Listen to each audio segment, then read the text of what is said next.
풍요롭고 행복한 100세 시대를 위한 시간입니다. 100세 톡톡.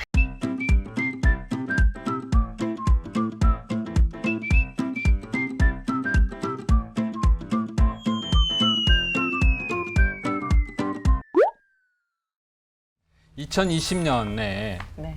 가족 간 상속 분쟁 건수가 어느 정도나 될 것 같아요?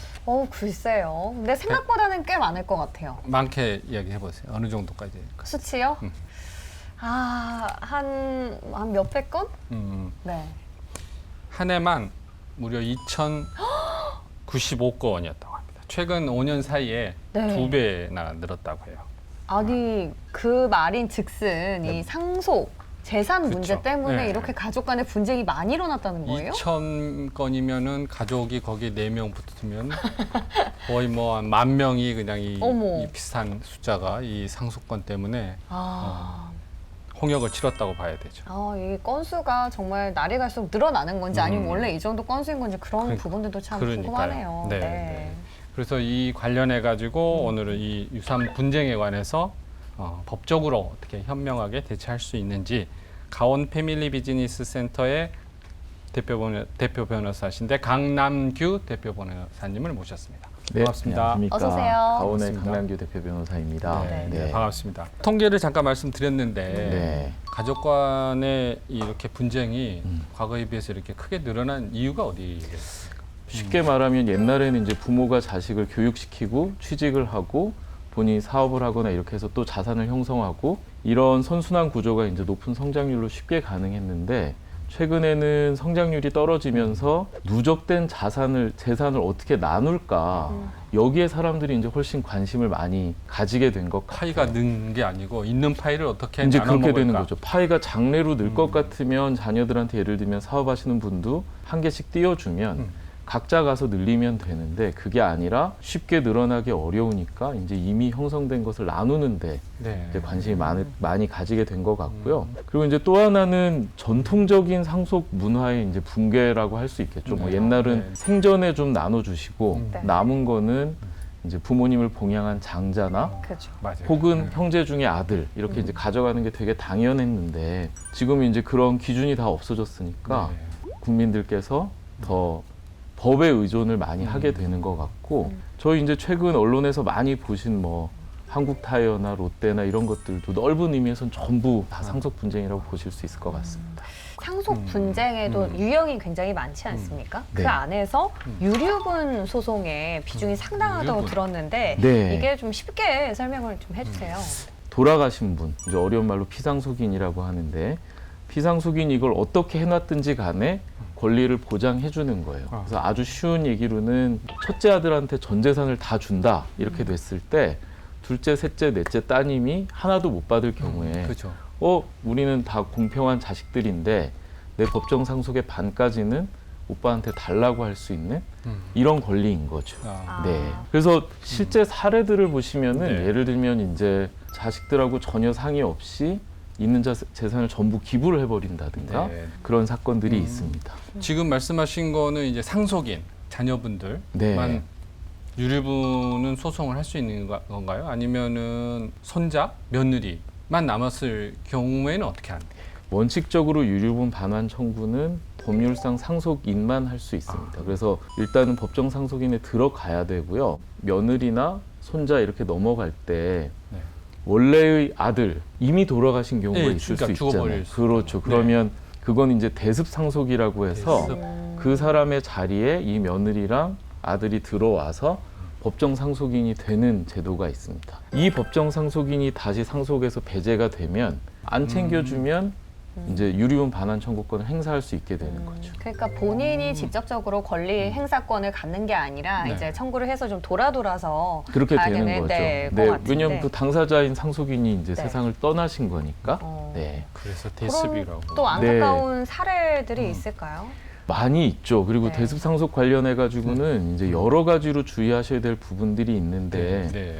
우선은 남은 가족 입장에서 이분이 상속인이 안 된다고 생각하시기가 굉장히 쉬워요. 그럴 것 같아요. 네, 예를 들면 이제 아버님, 어머님이 계시고 네. 아버님이 돌아가셨는데 죽은 아들의 부인, 그러니까 며느리는 당연히 아버님이 돌아가셨을 때 시어머니 입장에서는 얘한테 상속권이 있다라고 생각하기가 힘들죠. 그죠. 네.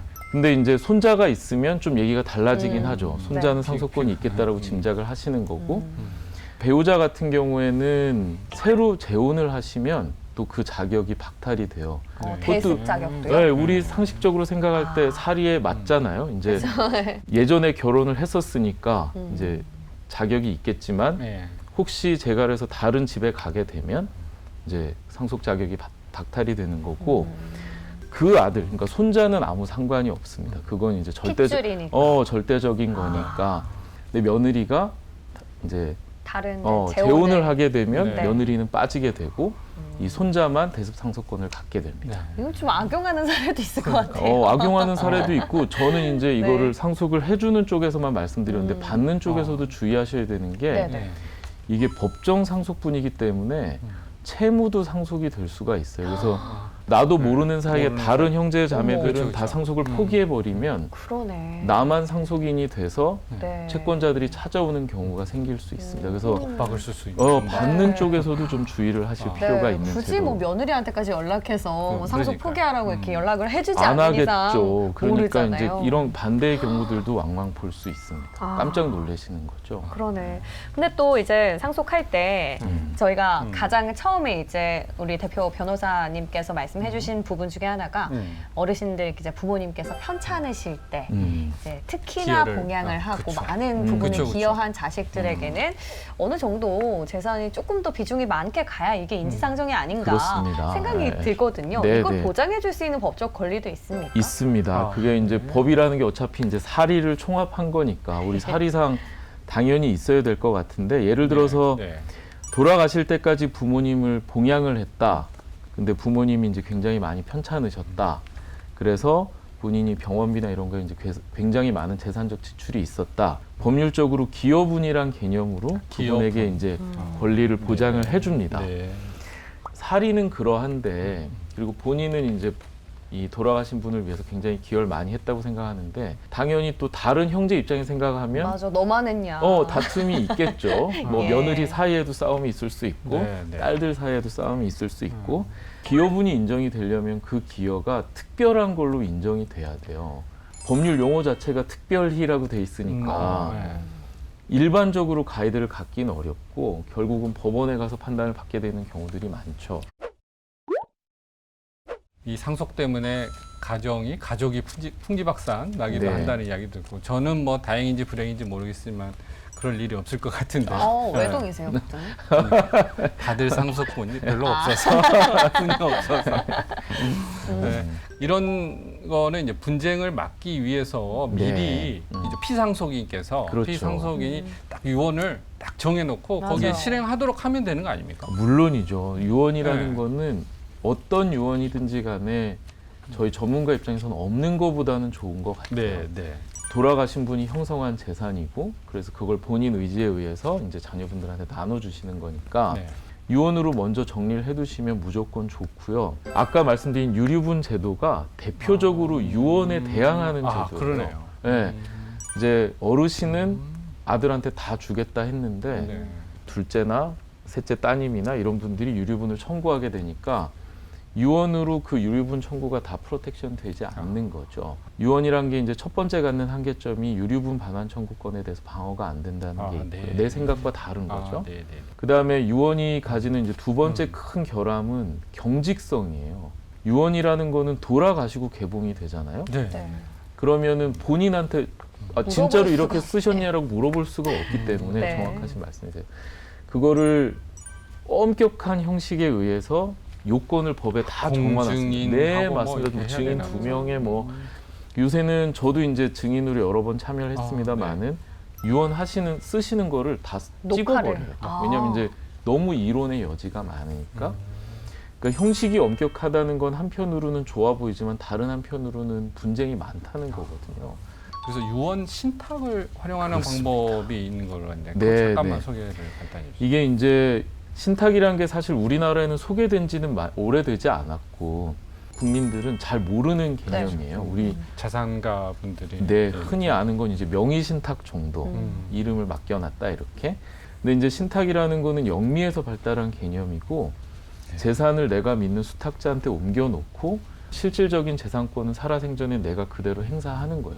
유언에 비해서 이제 두 가지 장점이 있다는 게 첫 번째는 유언 대용 신탁은 계약이기 때문에 내가 수탁자랑 계약을 쓰는 거거든요. 네. 그러니까 이제 복잡한 요식성이 요구되지 않죠. 유언은 단독 행위이기 때문에 돌아가시면 본인이 진짜 그렇게 썼는지 아무도 검증을 해줄 수 없지만 네. 유언 대용 신탁은 내가 수탁자 대부분 이제 큰 금융기관들인데 네. 계약 상대방이 있기 때문에 내용의 진실성이 어느 정도 보증이 보장이 되는 되는 거죠. 네. 이때 어떻게 처분하겠다라고 쓰는 네. 거거든요. 네. 근데 유언 대용 신탁은 예를 들면 부동산, 상업용 부동산 같은 경우에 원본, 건물 자체랑 거기서 나오는 임대료 이런 거를 다 쪼개가지고 세팅을 할 수 있어요. 아, 당신 살아생전에는 본인이 사셔야 되니까 상가 임대료는 내가 계속 받고 그러니까 일수익자가 되는 거죠. 네. 그 다음에 내가 먼저 죽으면 내 배우자, 그러니까 애들의 엄마한테 이수익권을 주고 네.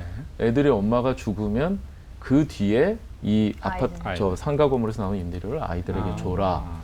라고 하는 식으로 세팅을 할 수가 있는데 유언장은 저희가 생각해보면 그게 불가능하겠죠. 돌아가시는 그 시점에 이게 어떻게 처분될지를 그래요. 그래서 아. 동시에 그래서 내용적인 유연성도 가지고 있어요. 한 가지 첨언해 드릴 게 유류분 반환 청구권하고의 관계에서 네. 좀 되게 획기적인 판결이 나왔었는데요. 신탁에 맡긴 재산에는 이제 유류분 반환 청구가 미치지 못한다는 아. 하급심 판결이 나왔었습니다. 계약이니까. 그렇죠. 네. 물론 그 사건은 굉장히 좀 특수한 사정들이 있었어요. 유류분 반환 청구를 하신 분들이 좀 악의적인 상속인들이었고 아, 네, 네. 유류분 반환 청구 제도의 이제 제일 큰 허점이 그런 부분이거든요.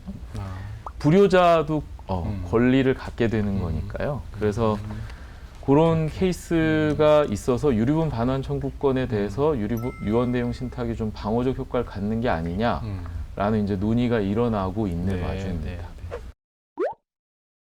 네. 네. 오늘 지금까지 가온 패밀리 오피스 센터 네. 강남규 대표 변호사님과 상속 분쟁에 대해서 여러 말씀 나눠봤습니다. 네, 고맙습니다. 오늘 감사합니다. 좋은 게 좋은 것 같아요, 역시. 그러니까 저는 걱정할 일이 없어서 네. 다행입니다. 불행인지 다행인지 모르겠습니다. 그래도 오늘 정보도 저희가 상속 분쟁에 대해서 다뤄봤으니까 네. 많은 분들께 도움이 되셨길 바라면서 저희는 다음 이 시간에 다시 돌아오겠습니다. 백세 톡톡!